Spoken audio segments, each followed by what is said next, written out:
Welcome to the Good Old Blades podcast. I am your host, Aaron Levere, and I'm joined with my co-host, Chris Crawford. All right, this is the inaugural episode of the Good Old Blades podcast. I am your co-host, Aaron Levere, and I'm joined by my co-host, Chris Crawford.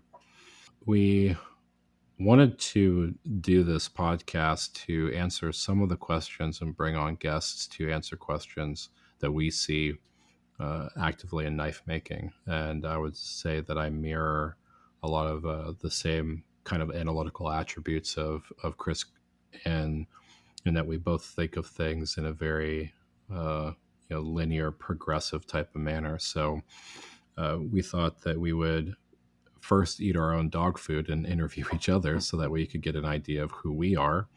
And then we can start on other guests and talking about other topics and see how things progress. Yeah, sounds good. All right. So, Chris, tell me a little bit about yourself. I mean, I know what I see online and everything, but if you could synopsize yourself as a knife maker, your career in IT and everything like that, what would you say? Yeah, so I do knives as a hobby. I guess I've kind of turned some of the stuff into a little bit of a business. I would say maybe more than a hobby with the DVDs and the templates and that kind of stuff. But when it comes to actually making knives, that is still a hobby. I kind of get in and out of it. Like I'll go through periods where I want to make some knives, and then I'll go through periods where I want to do other things. But I got into knife making probably I guess it was in 2001. Derek Melton, buddy of mine in high school and college, and after college, he got interested in it, and maybe I'll talk more about that later. But then we got interested in it kind of about the same time, and so. But prior to that, I was not prior to that. I guess still I work in as you mentioned. I work in IT. I work for a bank right now. I've worked for hospital, worked for a school district, worked for a different hospital before that. Um, Kind of ran a gambit of responsibilities from doing just hardware tech support to doing development, and now I work with our call center phone system, that type of stuff. But all right, yeah. So I'm 52 years old. I'm about to be 52 years old. I'll be 52 probably by the time this airs. I'll be 52 already. But been in knife making since about 2001 is I think when I got started. I live in Saltillo, Mississippi. I almost said Tupelo. I say Tupelo a lot just because not many people know where Saltillo is, and a lot of people know where Tupelo is because it's the birthplace of Elvis, and we have a Buffalo Park. That's one of our other claims to fame, Elvis Presley and the Buffalo Park. But I have a wife and three kids. I have a son he's a sophomore in college. Then I have a son who's a senior in high school and a daughter who's in the eighth grade. And we've lived here for, I don't know. We've been here a long time. I lose track of time. But I work for Cadence Bank, previously known as Bancorp South. So we're kind of a southern regional bank, but continuing to grow. Been working for them in IT for a while, doing various different things. So we know you're a knife maker, but how do you feel from a cross-discipline perspective working in IT and working in your day job affects, inhibits, and enhances what you do in knives? That's a good question. I've never really thought of it that way. I guess I guess if anything, I would say because one of my responsibilities is development, code development, or script development, that kind of stuff, application support, that kind of stuff. So it forces me to be analytical, and that, if I were to say that, probably, I guess that being part of my nature, I think probably is what drove me to work with knives, mechanical knives, slip joints, automatics, things you had to think through and figure out, how am I going to get this piece to work with this piece? And, are there, are there things that I can do to make this more efficient? So yeah, I guess maybe, I don't know if it's so much my job, but maybe it's just my nature lends itself to do the kind of work that I do as a career, and also to build the kind of knives that I build. That's a good question, and one I not really had thought of, but I guess there's a correlation between them. But there is this mix that you have of allowing a peek behind the curtain for the general public on how you think about things and how you progress through things. So it to me, I recognize it, but I think it's maybe observationally more of a that's who you are as a person, and that's the reason why you work in the field that you do. And the cross discipline is taking that same level of analysis and thought process and applying that to other things. Because I mean, let's talk about this uh, the boat and fishing rods and things like that, right? I mean, if you apply the same kind of rigor to just about everything you touch. Well, I don't know, man.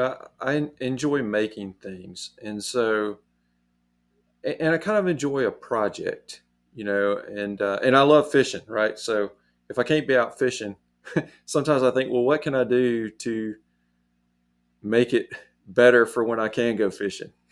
Well, I know, I'll build me a little boat. Now, talking about that boat, some people may have seen it on Instagram and stuff. That thing is, you don't want to get me too much talking about fishing, but but there was a man in Batesville. So there's little boats like that. It's called a one man boat. Some people call them a one sheet skiff. It's made out of one sheet of plywood, and they were pretty popular in Panola County, Mississippi, and I'm sure there are other places too. But you see them a lot around there, and a lot of people made them. And some people call them crappie boats and this kind of stuff. But they're small little boats, little one person boats, and I had this Sunday school teacher. He was when I was in middle school, I believe it was, and he taught high school biology. He retired before I got there. His name was Dr. Roberts, and so Mr. Dr. He made these boats, and he let me come by and help, quote unquote help. So he charged me a few bucks less because I helped. Um, but man, I don't know how many fish I caught out of that thing, and I fished that thing until it just, the water's leaking up through it and everything. So anyway, so last year I decided, uh, I would like to have me another one of those, and I had so much fun in it, and so I decided I found me some plans on the internet and made one, and man, I have really enjoyed that thing.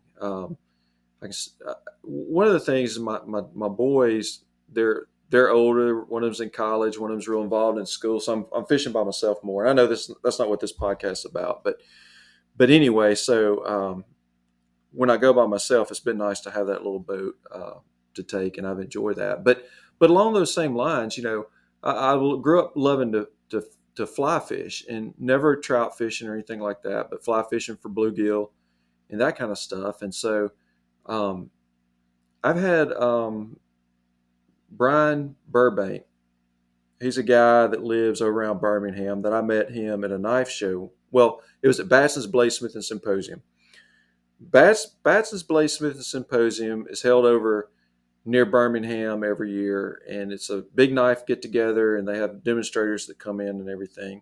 And then on Saturday they have a knife show that's open to the public. And so Brian and his wife Angie, they'd come over there, and I'd met him and talked to him, and just got to know him and built a friendship that has lasted many years. And I've made a few knives for him, and he made me a custom fly rod. And actually it's made me two, at least two, maybe three. I know I broke one. I think I've got two now, two more now that he's made.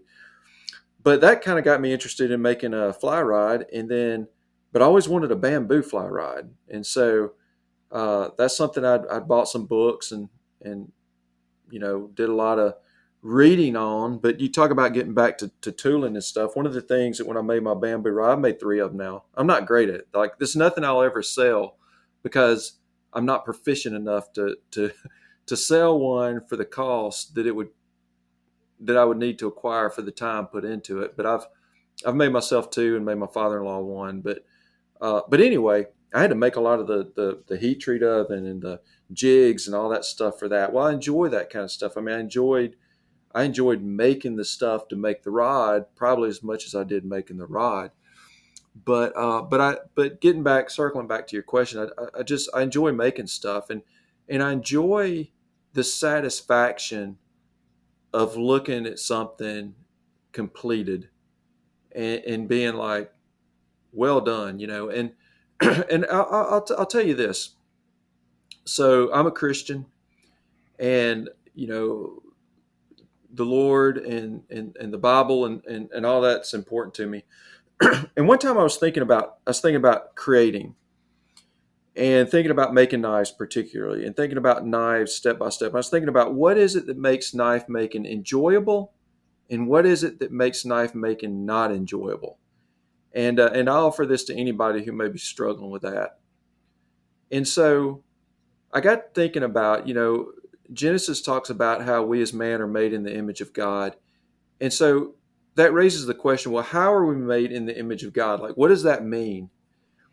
And there are ways in which we are made in the image of God, and there's ways that they're not. There are attributes of God in which we share, and then there's attributes of God which we don't. Like, we're not omniscient, we're not omnipresent. We can't be everywhere at once. We're not all knowing. But one of the things that we share with God is the ability to create. Now, He created out of nothing. We can't create out of nothing. We have to create out of something.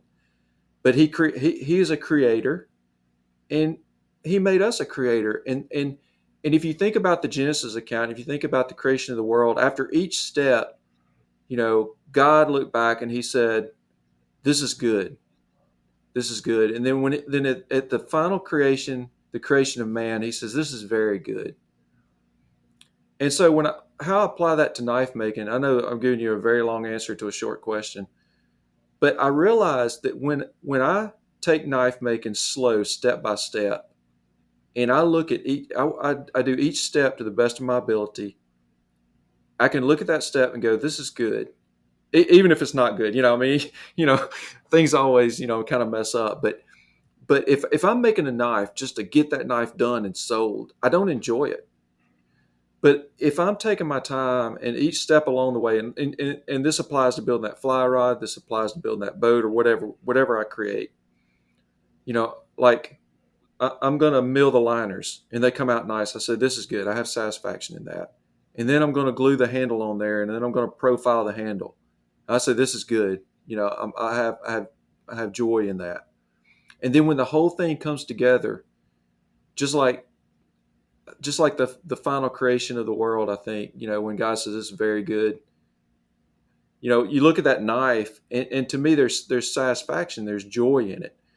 And I think even to someone who is not a believer, even somebody who may be an atheist, we're all still, I believe, made in the image of God, and we have the ability to create, and we find joy in our creation. And you think about cooks, like a cook. I was going to say, a woman. I was thinking about my wife. Not saying only women cook. I know men cook too. They're chefs and everything. But I just think about her. She has a new dish that she wants to create, and it comes out very good, and it tastes good. And there's joy, and there's satisfaction in that. And um, so why do I create? Why do I make a boat? Why do I make a fly rod? Why do I have these other projects?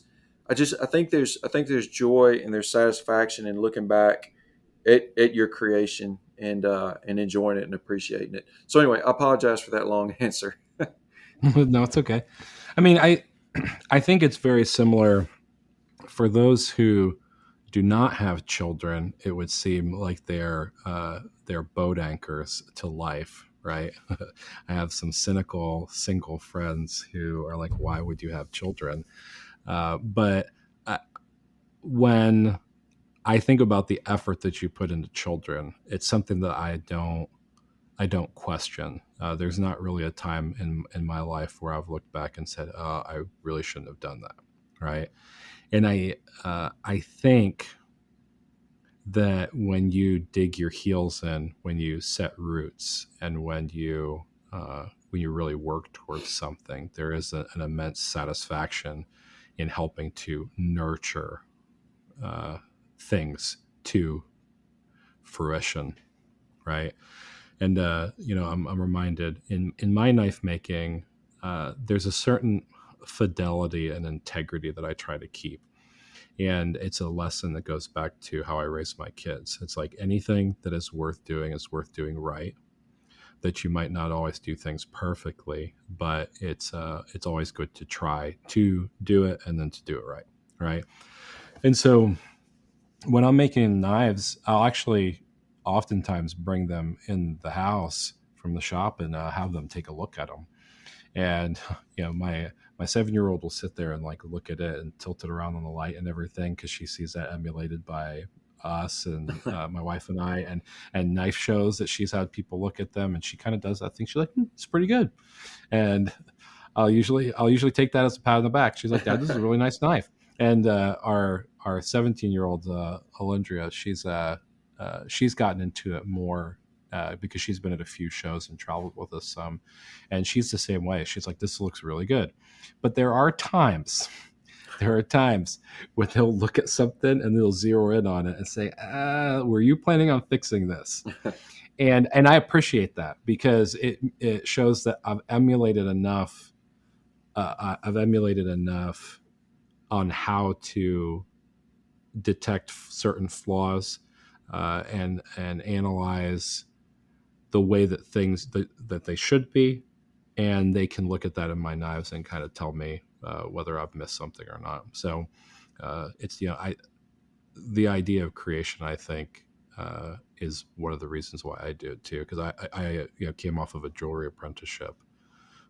And it was like super expensive, and during the recession and everything, I was like, I really want to still do metalworking, but I don't really know how to do that without spending tens of thousands of dollars on precious metals and everything. So knives was it, and I've enjoyed it thoroughly, just the process of creating. I got a funny story to tell you real quick about you talking about showing knives to family. When I first started making knives, I showed one to my sister and she goes, "That looks like a real knife." I was like, "It is a real knife." And of course, when when you're first getting started, and I don't think it's so much your work. I think it's before people really know what custom knife making is, and they're trying to compliment you, right? And they say something like, "Man, that's good. That looks like something you get at Walmart." Yeah.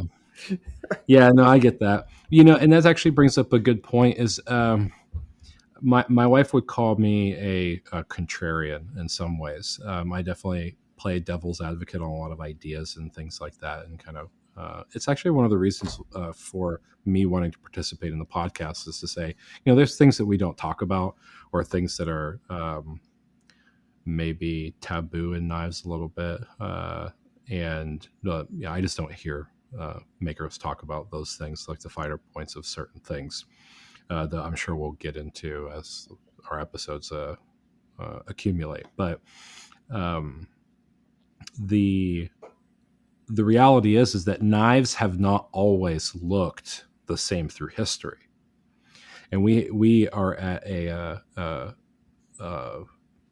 mature point in cutlery where I think the critics are very critical because there are so many examples and references available to hold our work against. But if you can imagine, like the history or the concepts of the Bowie knife, right? Like what did Jim Bowie actually use, And I know I'm going to start some chair flipping and riots around here if I go too much further into the explanation of the Bowie knife and where and its histories and everything, because there are a lot of camps. But the knife that Jim Bowie wielded and what we look at now as the image of a Bowie knife are not the same thing, right? And so I found that challenging. Even with the public, sometimes you have to educate them on what it is they're looking for in order to be able to understand and appreciate your own knife making styles and concepts and things. Do you ever feel like, especially with your EDC patterns uh, your auto knives or things like that, that you have to explain why they should buy them, or I mean, like, because your patterns are definitely unique to you in a lot of ways. Do you ever find difficulty with that?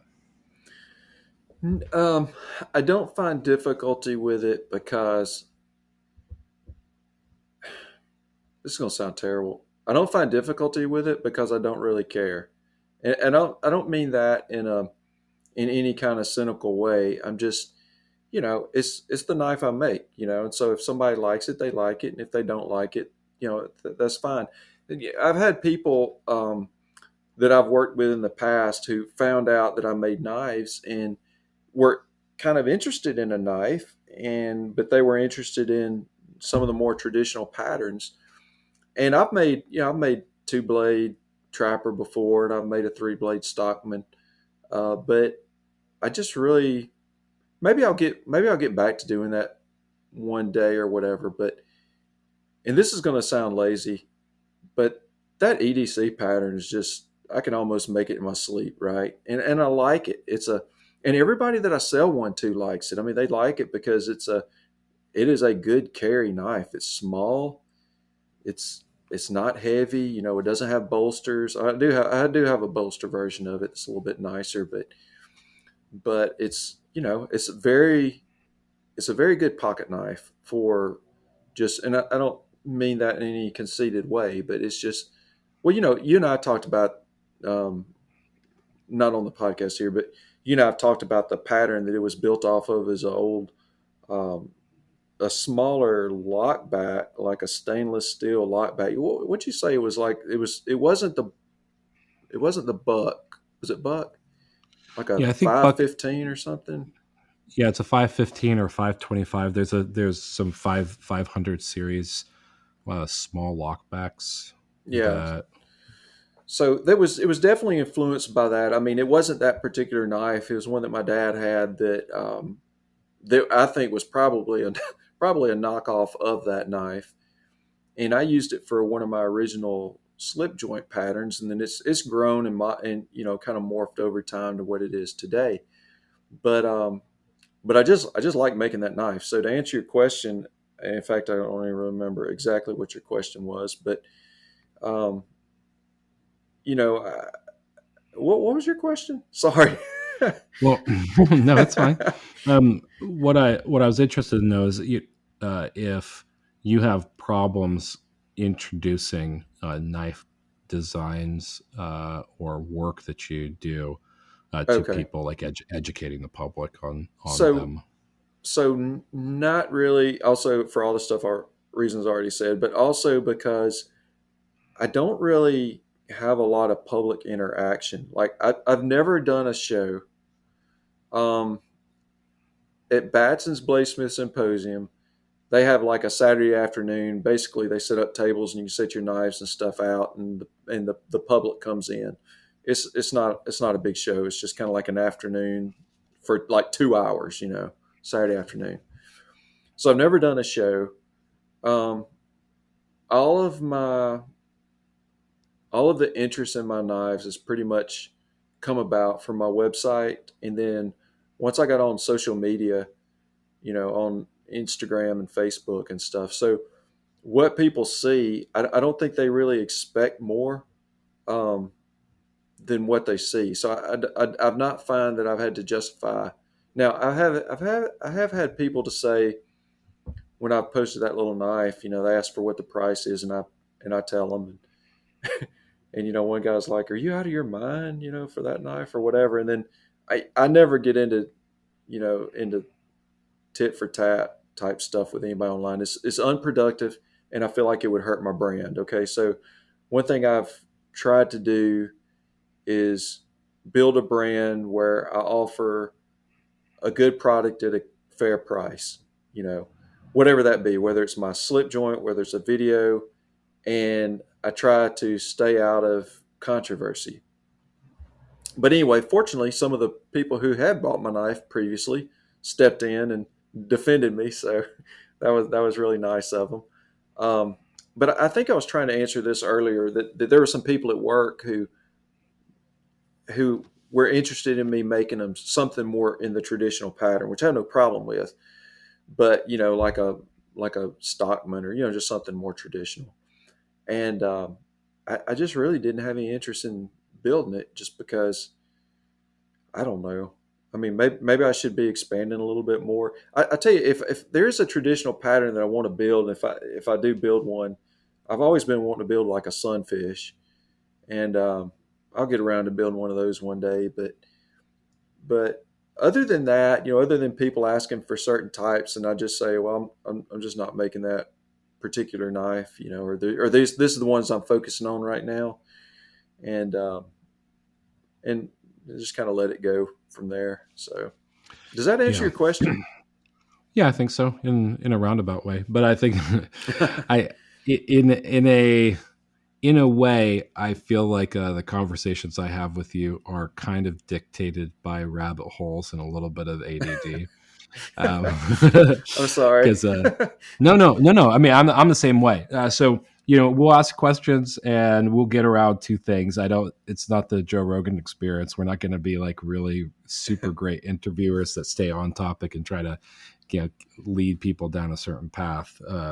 But I personally, in fixed blades especially, because that's how I got started, I've noticed that there are a lot of people that want custom work, but they always want what they want. Not oftentimes, uh, not oftentimes popular patterns, but they want things like, hey, I have this drawing and I wanted to see if you could do it. And then I'm like, there's a portion of me that's a people pleaser, like a small portion, but there's still one. And customer service and everything. And I'm like, I really hate to say no, but the really the money is the driver for me in that case, in the sense that somebody wants Damascus and they want maybe stag handles and they want the overall blade to be something ridiculously large that it has its own challenges to heat treat, maybe not a sword or things like that, but a fairly large knife. And I have to tell them, it's not it's not that I won't do it. It's just this is probably what it's going to take me from a time and energy perspective and materials, and this is what it's going to cost. And I will say that the time and effort for a truly custom knife is usually the limiting factor on whether I do it or not. And I've done some either to buy some type of tooling or something that I've wanted in the shop, or just because I was being nice, but I've severely limited that as time has gone on. But I come from a hunting background, hunting and fishing, but a lot of hunting, and so a lot of my earlier fixed blades were hunting themed knives, and it is very difficult to take a knife that you say is like a Skinner and then uh, sell that in a market where they actually it cross pollinates with like EDC knives, right?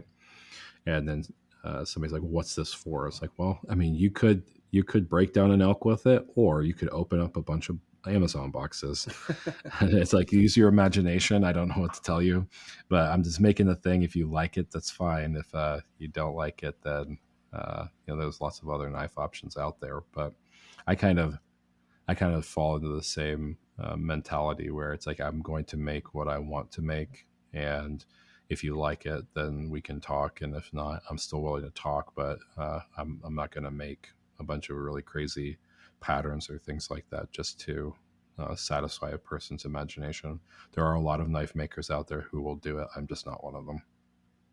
Yeah, I mean, one thing that helped me, um, I would say, get back to the point. Well, I'll back up a little bit. I had gotten back in, this is a long time ago, 2006, I think it was, Blade Magazine. It's the only time I've been in any magazine. Kim Bree did a review on my slip joint and gave it a good review. And so, man, I had like a lot of orders come in, and I just I got overwhelmed, and it took the joy out of it. And so then I went years that I might only make one or two knives all year. And I guess it was probably, I don't know, 5 or 6 years ago where I kind of got back into doing knives more regularly. Um, but one of the things that helped me was to not take custom orders. Now, when I say I don't take orders, like a lot of times, like right now, I don't have. Well, actually got one on the bench. I've got to get finished. But other than that, I don't have any. I don't have anything backed up. So somebody may call me up or send me a message and say, "Hey, I'd like to be on your list." If you so, I have a notification list when I have something available, and I'll say, "Well, hey, I don't have anything going on right now. If you want me to make you one of my EDC patterns, I'll be glad to. You can pick out the handle material and the inlay." And then if they do, then I'll usually make two. I'll make one for them, and then I'll make one to have available if somebody else comes along and wants one. But just doing that has really taken the pressure off and made it where I didn't feel like that I had to do custom orders. I mean, to the point where I don't know. I kind of work on the ones I want to work with, and to be honest with you, the reason I feel like that I can do that is because the template business has been so successful. Because knives funded my kind of hobby and our extra money, and but with the template business going really well, I don't feel, I don't feel the need to be in there making knives as much because it's a whole lot easier to make templates than knives. I'll put it that way. Well, I mean, that's actually an interesting point. That I You do such a good job in the market of your template design and everything, and at such a fair price that I really don't know that I see a lot of other people trying to push into that market too much, right? But when it's difficult because I mean, I'm a consumer of your templates, right? So, and for the edification of our listeners, that's actually probably how Chris and I got acquainted with each other mostly. Back in 2019, I asked him some knife making questions about slip joints. I think it was like, I'm getting into slip joints. Uh, wanted to talk a little bit about it, and you gave me some advice. And I don't think that we talked for almost a year. And then I was looking for a pantograph, and I had this little Hermes one that was local on, I think, Facebook Marketplace that I was looking at. And you gave me some pointers on that, pointed me to Tim Robertson, who was doing a lot more pantograph stuff at the time. And I ended up buying Gorton P1-2 from him.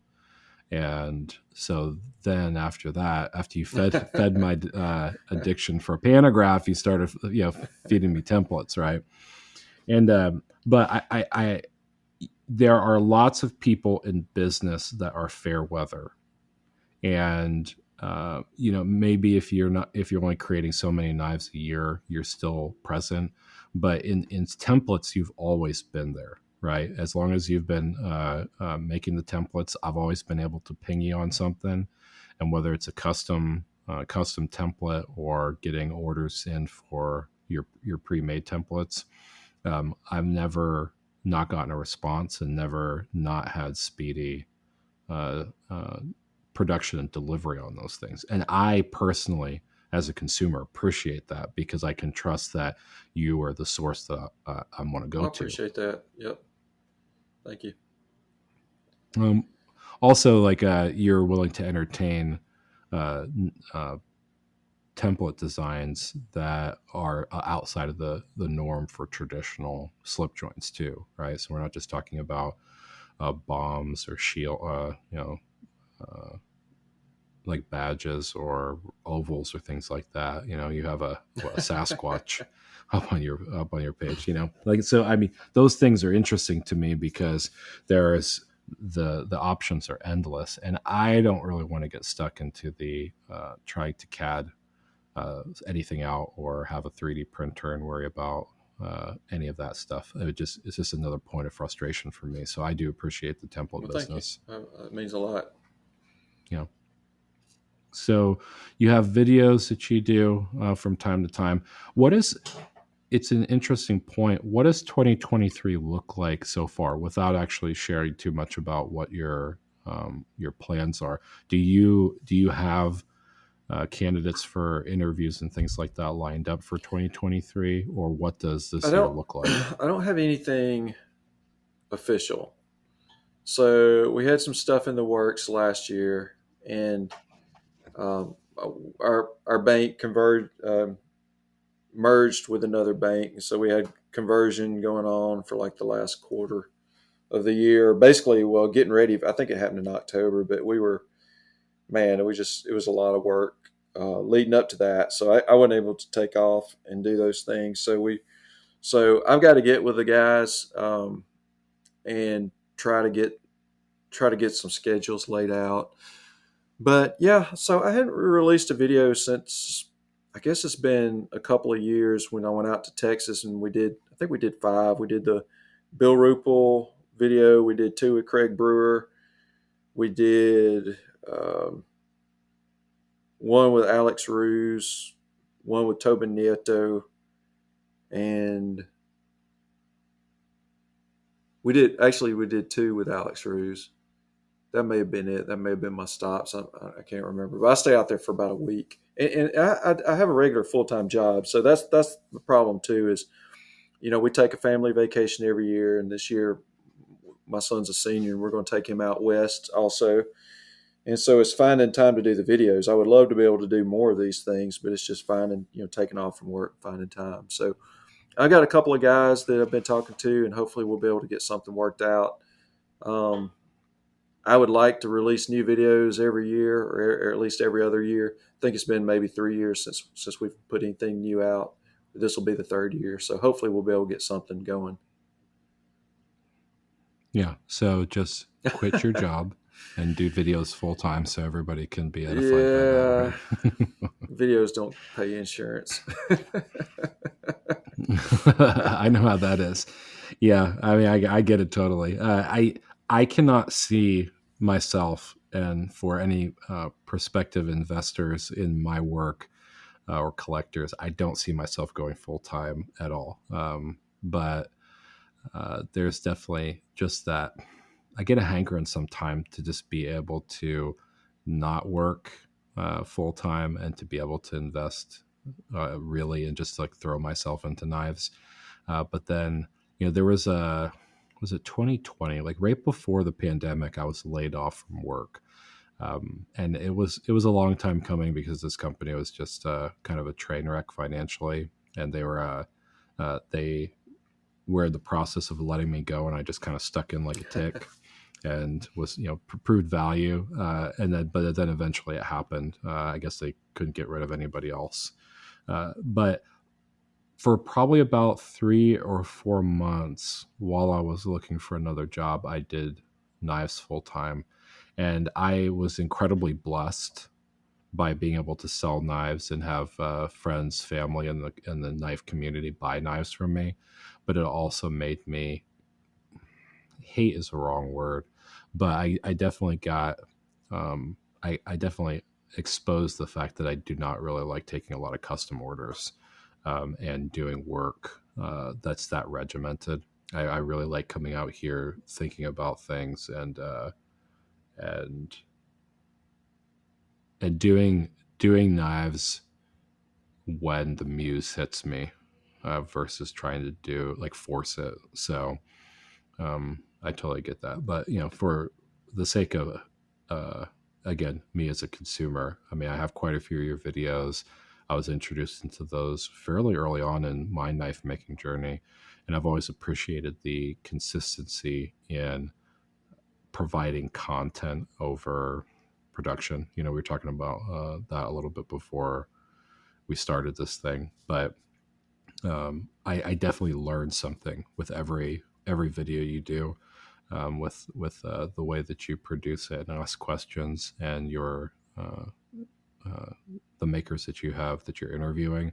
I always learn something, and I always felt like the money that was spent on those videos was well worth it in the knowledge that I got. And I think a lot of people in the industry Well, would thank agree. you. I appreciate that. Yeah, there's a little bit of a selfish motive to making these videos, is especially when it came to some of these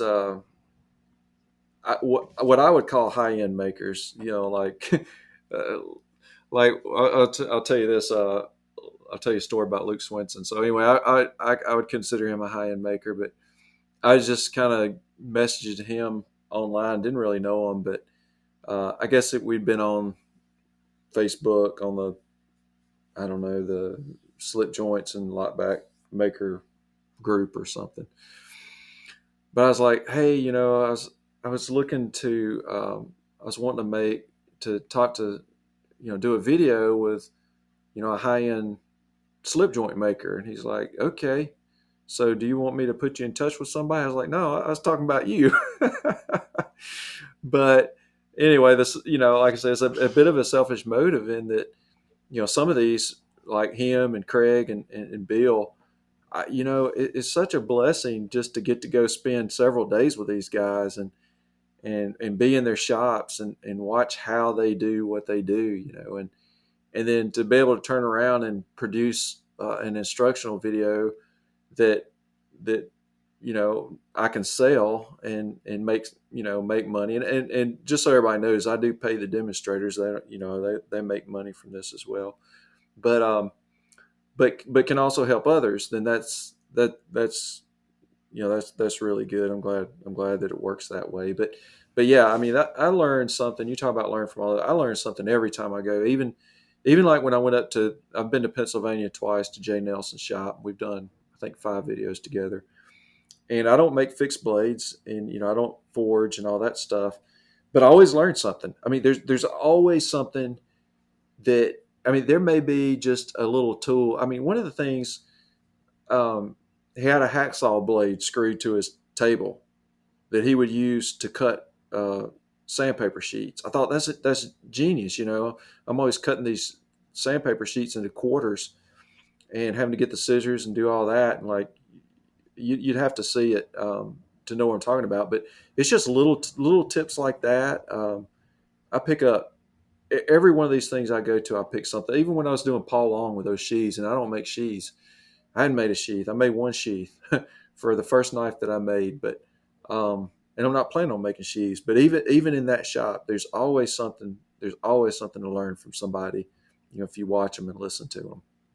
Yeah, that's actually a good point on cutting abrasive paper, regardless of what it is. I've seen it done a lot of different ways. I've seen some people use straight edges. My preferred method actually is I have a paper cutter, one of those.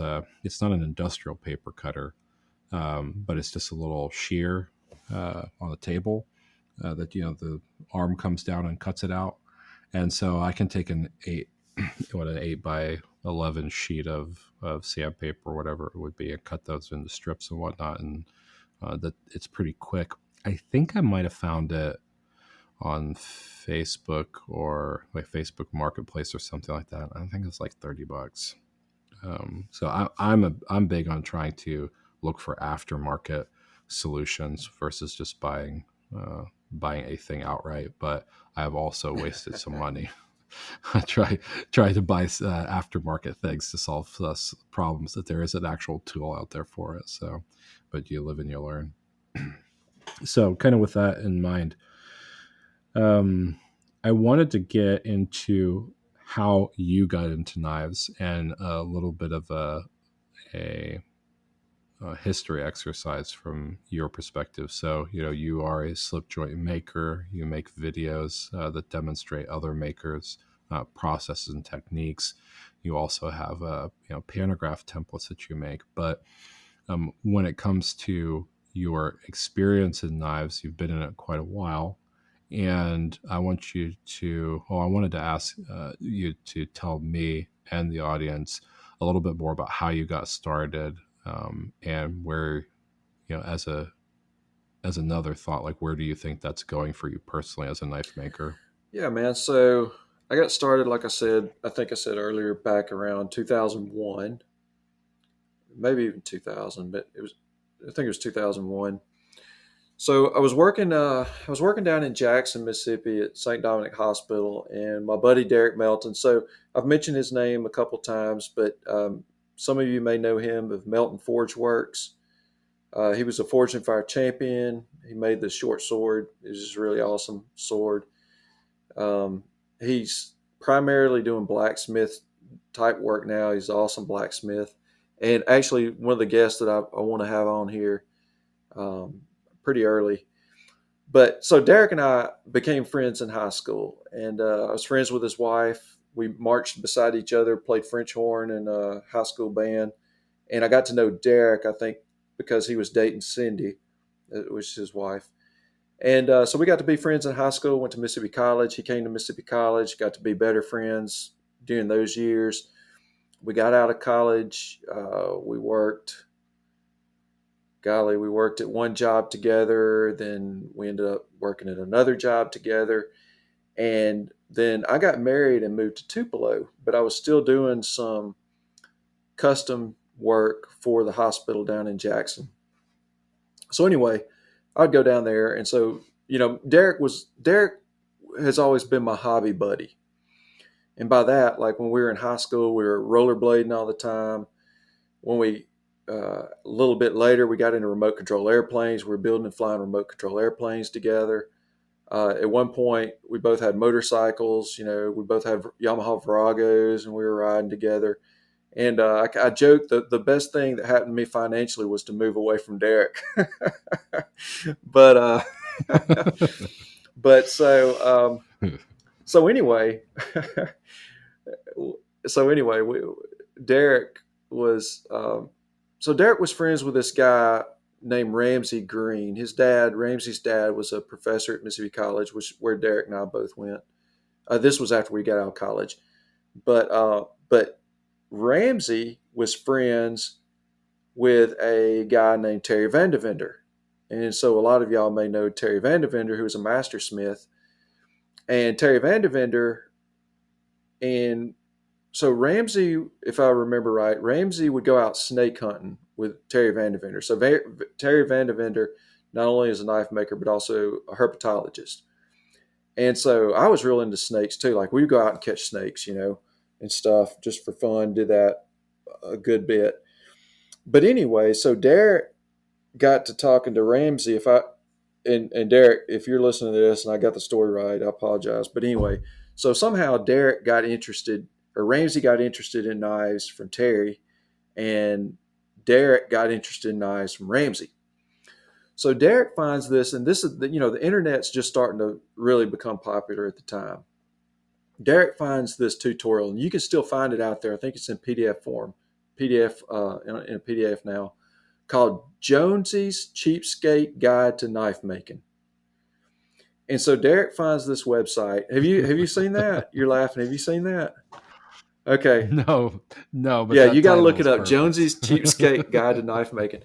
And so it was literally like dig a hole in the ground and put your coal in there for heat treating, and take you a piece of steel and drill your holes in your profile and cut it out with a hacksaw and file it and all this stuff. So anyway, so Derek gets to talking about that, and I'm down there in Jackson, like at the hospital, meeting with the lady who's still my boss, I guess, that I'm doing the contract work for. And so I'm hanging out in Derek's office, and he's talking about knife making. He's like all pumped about it. So anyway, so I go home and I look up that tutorial, and I think, okay, I'm going to make me one of these knives, and I'm not going to tell Derek about it. This still cracks me up. So anyway, so I made this knife, and this, it's just like your first knife, right? It wasn't even heat treated. It was made out of Home Depot or Lowe's steel, like low carbon steel, not heat treated, oak Yeah. handles, that I got from the wood department and all that, brass rod, to hold handles on. So I go back down there to Jackson for another, check in, and sitting there in Derek's office, and he's talking about knife making again. And he's like, well, "How am I going to do this?" I was like, I pulled out of my bag. I was like, "You mean like this?" Pulled that knife out. But that's where it got started. And so Derek knew somebody that was a welder, and he built us both a couple of forges. And there is on the internet, and you can still find it, Ron Rails E-Z EZ burner. I think it's called EZ burner. And it's a burner, and I still use this today in my forge. I actually had to remake one because I burned mine out over the years. But yeah, it's a burner that you can make out of just like pieces of steel, pipe, couplets, pipe nipples and stuff that you can get from Home Depot. Use it like a turkey regulator. You hook it up to a gas grill tank, and dude, that thing puts out the fire. And so anyway, so we got those made, and so we started with a railroad spike knives, that kind of stuff. And then I was up here in Tupelo, and I was somewhere getting me some gas hose, and the guy was asking what I was using it for, and I told him, and he's like, "Well, tell me about this guy named Bruce Evans who lived up in Boonville." And I didn't know him, but I contacted him, and this was back when the knife forums, and you're younger than me, so I don't know if you remember, like, well, they're still out there, blade forums and knife forums and all that stuff, but before social media, I mean, this was the place. If you wanted knife information, this is where you went, right? And so anyway, I found Bruce on there, and went up to visit with him, and he told me about a guy named Ted McMahon, older gentleman who lived not too far from me here. And so I started going out and visiting Ted McMahon. And so when I went out to see Mr. Ted, I called him up. I said, "Hey, I heard you make knives. I'm kind of interested. Would you mind if I come out there and talk to you?" And so he said that was fine. And one thing I noticed about him is he was kind of standoffish in that, he just really wasn't opening up. I mean, he was nice to me and everything. But I found out later that he's had a lot of people to come in his shop that wanted to, quote, learn to make knives. And really what that meant was they wanted him to make them a knife. He's passed away now, but anyway. But so he saw that I was serious because I brought some work that I'd done. And so we would talk knives, and I would go home and I would do stuff, and then I'd come back and show it to him and everything. But one thing about Mr. Ted was that he made pocket knives. And I remember one of the things I remember saying and him responding is, I was like, "Oh, that's really neat." I said, "I guess you buy the spring." He said, "No, I make the spring." I had no idea you could make a spring. That I knew nothing about metallurgy or anything, and I mean I knew you could heat treat a blade, but I had no idea you could make a spring. And so I gravitated almost instantly to pocket knives, and the reason goes back to my father. My father and I always carried pocket knives, and there were Christmases where I'd give him, and they're not expensive, like old timers, right? Like charades. There would be Christmas, I'd give him a knife, Yeah. and he'd give me a knife, and they might even be the same knife. I mean, we go to Walmart, we buy a cheap knife, we give it to each other, but we always carried a knife. My dad told me never trust somebody who don't carry a knife. He also said the same thing about vegetarians, but that's that's neither here nor there. sorry to sorry That's sorry to right. the vegetarians listening. But anyway, so I like pocket knives. I was never one to really carry like a fixed blade. I wanted something that I could carry because we carried knives, and that's why I gravitated towards small knives. It's funny. The first folding knife I made, brought it, showed Mr. McMahon, and his response was, "That's cute," because it was so small. That's cute because he would make these big almost hunting folder, bigger knives. But that's where I got my start. So I would meet with him almost every Tuesday. I was working from home at the time and working for the hospital, just doing contract work. Actually, just doing contract work for a couple people. But I would go meet with him, and we would go to lunch, and we'd talk knives, and he would give me advice. and I would come back and I would work on it and then go back. And so that's how I got started. From there, it just kind of grew a little over time. I I had a couple of goals. Well, let me tell you one more thing about Mr. McMahon. This is advice I tell people often, and this is what he told me, and I'll never forget this. He says there is no knife worth losing an eye for, and his point is always wear your safety glasses. And that's so true. It's so easy to get out, to not have them on or whatever. But anybody that comes to my shop, I tell them that quote. I said, my teacher told me there is no eye worth losing a knife. I mean, no knife worth losing an eye over. But anyway, so I had a couple goals that I wanted to achieve in knife making. And uh, when I was making folders, one of the goals was to make a two blade knife. And so I made a couple two blade knives. And then one goal was to make a three blade knife. And I think I attempted like maybe three times before I got one, successful. And it's not even that great of a knife. I mean, it's decent. I actually used cable Damascus, and if I'd known it was going to come out as well as it did, I would have probably not used cable Damascus because the cable I welded up myself, and it has some flaws in it and stuff. But then I had another goal of making it automatic, and so somehow I heard about David Winston down in Starkville, Mississippi, or over in Starkville, Mississippi, who was making scale release automatics, and I went and talked to him. He showed me. Actually, he didn't have one, but I think he laid out showed me on paper how to do it, and I came back and played around with it and made one. And then my goal was to make a lever automatic, and so it took me several tries, and I made this. And this was over years. This is not real soon. And then my goal after that was to make a dual action automatic, and so I worked on that, and I made two prototypes on that, and I've tried since then. I can't make another one. I keep running into problems, but that's kind of where I am. Like I just it's kind of like I achieved that goal, and then I'll make a few other automatics or whatever, um, but that's kind of how I got into it, and that's where I am now. And now I'm just making my EDC pattern just because I I still enjoy making knives, but I don't want to make knives that are going to stress me out. And so I just make my EDC pattern, and I'm happy with it, and people like it, I guess. And if anybody wants one, I'll sell them one. Yeah. Shameless plug, but Chris, it is your podcast too, so I mean, I guess plug away, right?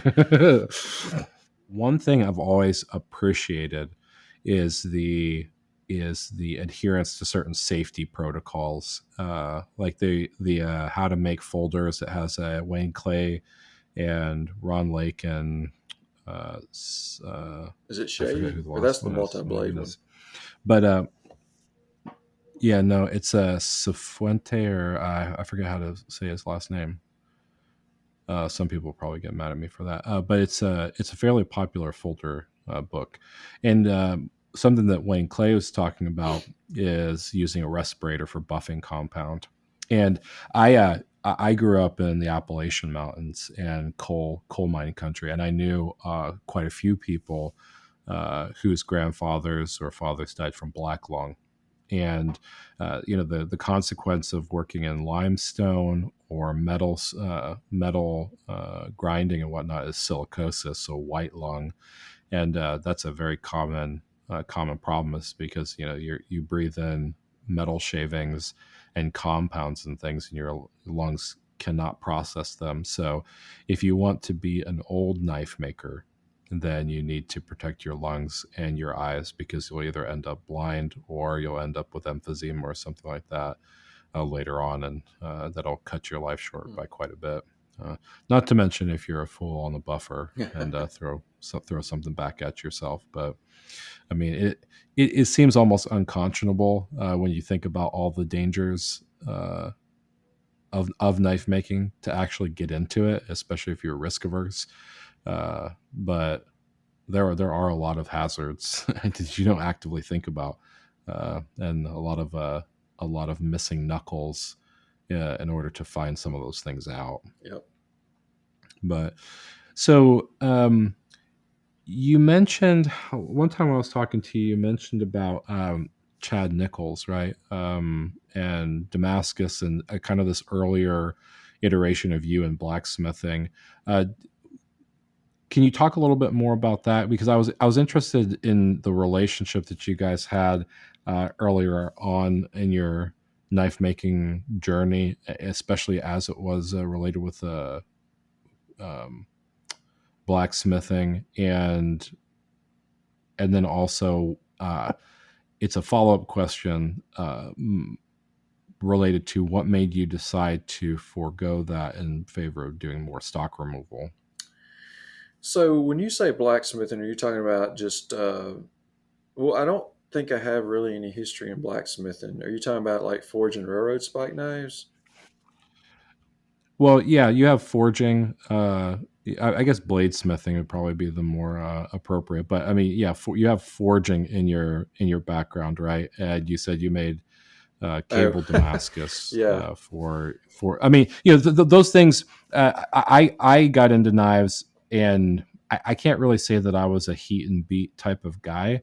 I mostly did stock removal, but I had a fairly simplistic forge that I was doing heat treating and some manipulation with. But I found that that was not for me pretty early on. It wasn't like a lazy thing, but it was a lot of work and not as precise as I wanted to be. With that, I felt that I could get it on a grinder a lot quicker.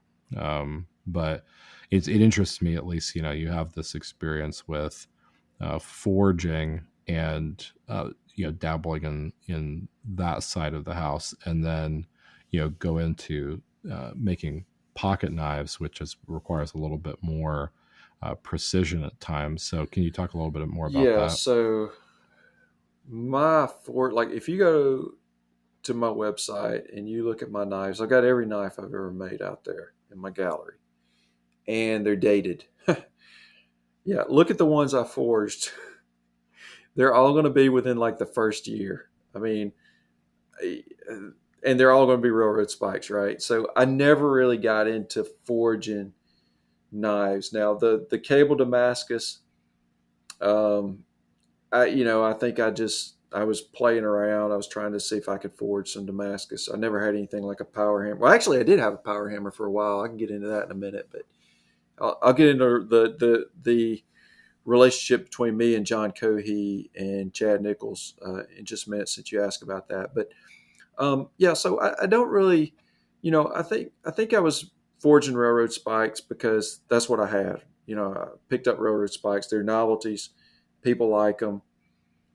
That's just where I got started. I mean, that and and just some basic stock removal. But as soon as I started making pocket knives, I abandoned that stuff pretty quick. Um, Mainly because I liked the mechanical nature of pocket knives, but also I just, and this may be lazy, I just didn't like grinding big blades, and I didn't like swinging the hammer.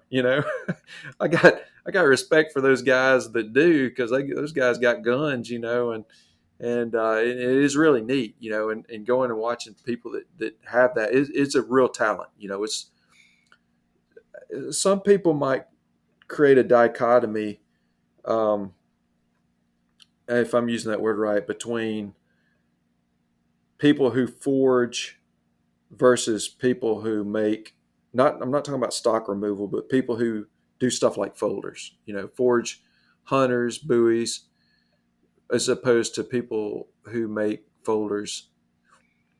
But man, I don't think that you could say either one of those disciplines requires more talent than the other.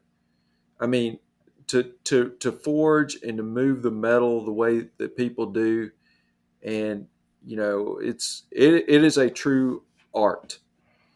And but it wasn't for me, just because I just didn't enjoy it, and that's why I don't make big knives. I don't like grinding. I don't like grinding big blades, and so and I like the mechanical nature of pocket knives. I like something that I can carry, um, and so that's why I moved really quickly from fixed blades and that kind of stuff into folders. Yeah, and I mean, to be clear, I have a lot of respect for bladesmiths and blacksmiths. I think that especially when you get into the world of running your own crucible and smelting your own steels and everything, like bring all of those materials together to make the end result, which is a knife. That gets really complex and complicated, right? I don't know how some people figure out all that stuff out.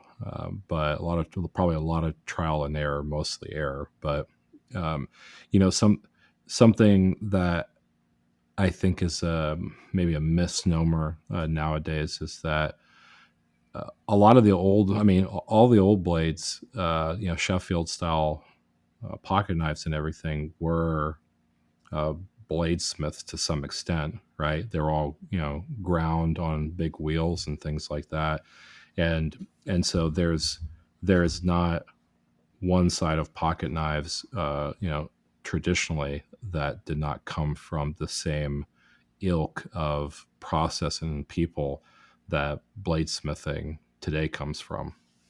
Um, but if we think about like modern slip joints and everything, the tolerances are a lot tighter now, and the expectations around that are tighter. So you have to add a lot more steps if you want to, make your own Damascus or modify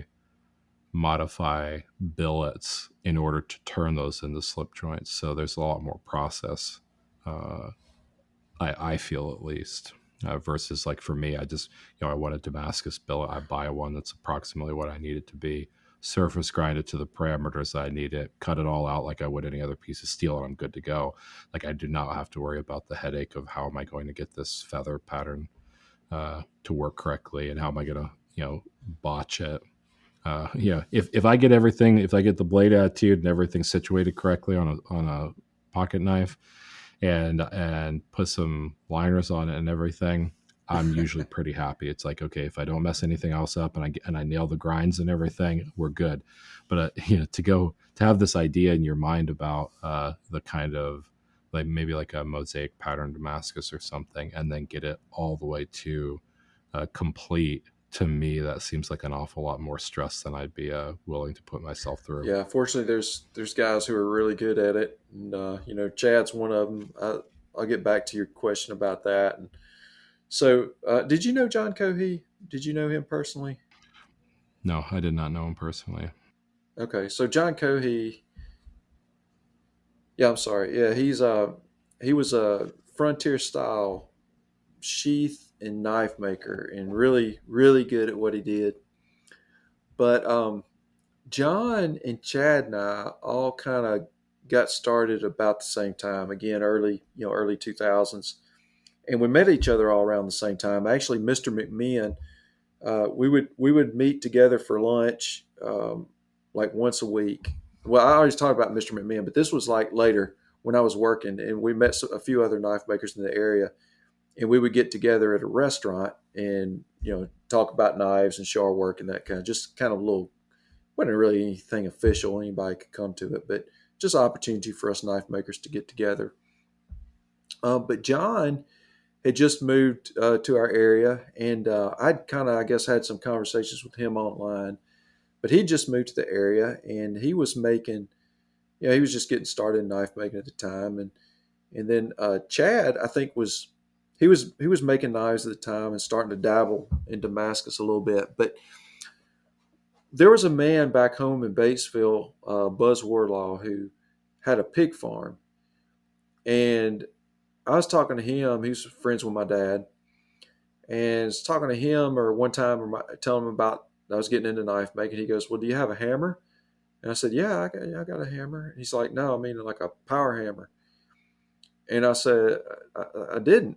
And so anyway, he said he had a power hammer just leaning up against the back of his shop, and he gave to me, and it was a little giant 25, and like the Babbitt, the bearings, I had to report the bearings and stuff, and it needed a motor and all that stuff. But dude just had like a 25-pound little giant leaned up. He said he traded 3 pigs for it to somebody. so That's crazy.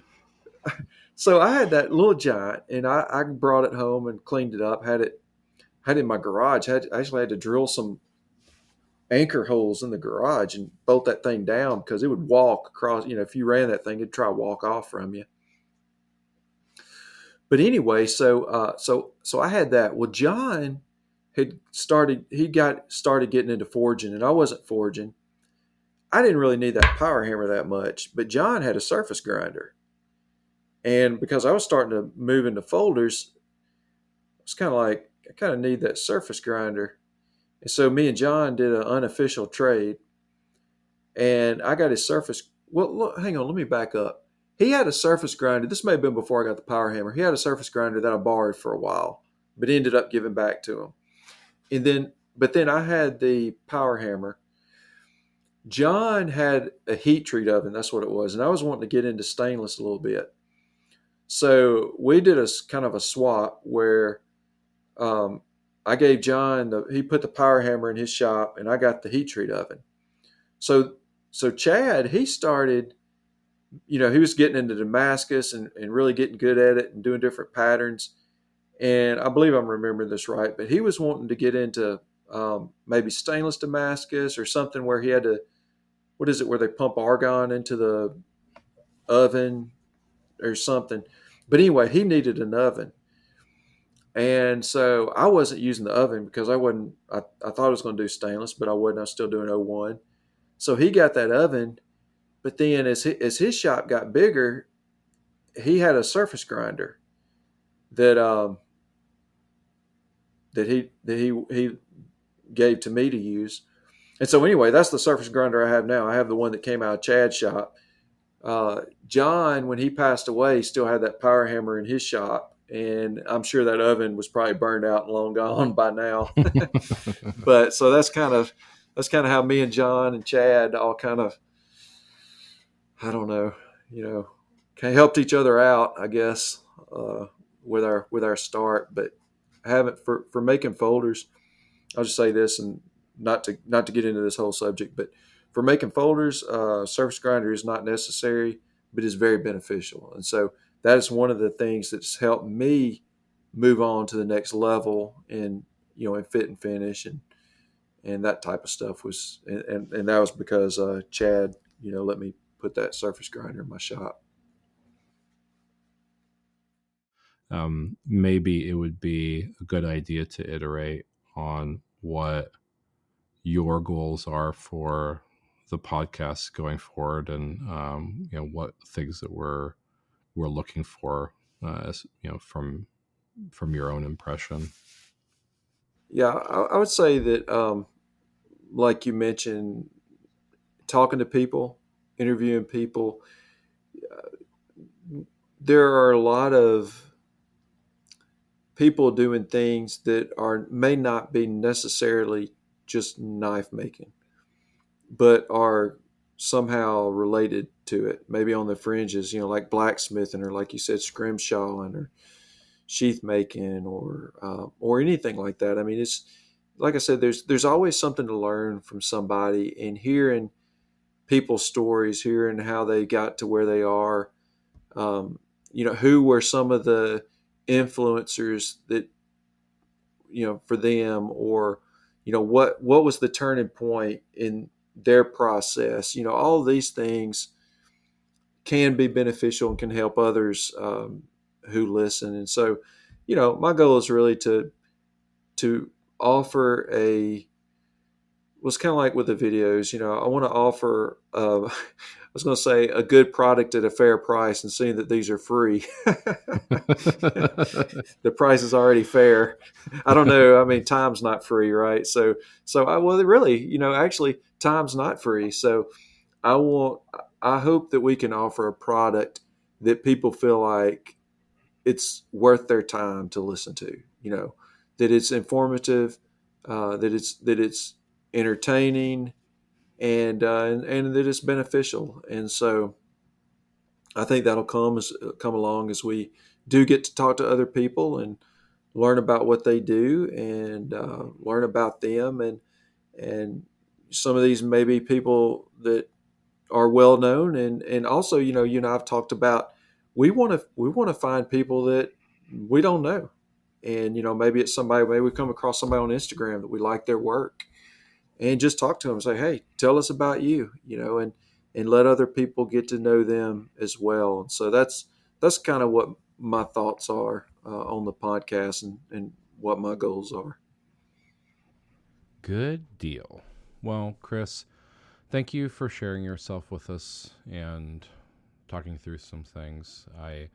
I'm encouraged by both of our ability to look at the world in an analytical and inquisitive type of manner, and I really look forward to what we turn this into. So, for all our listeners out there, just know that you are loved, and God bless you, and we'll see you next time. Thanks.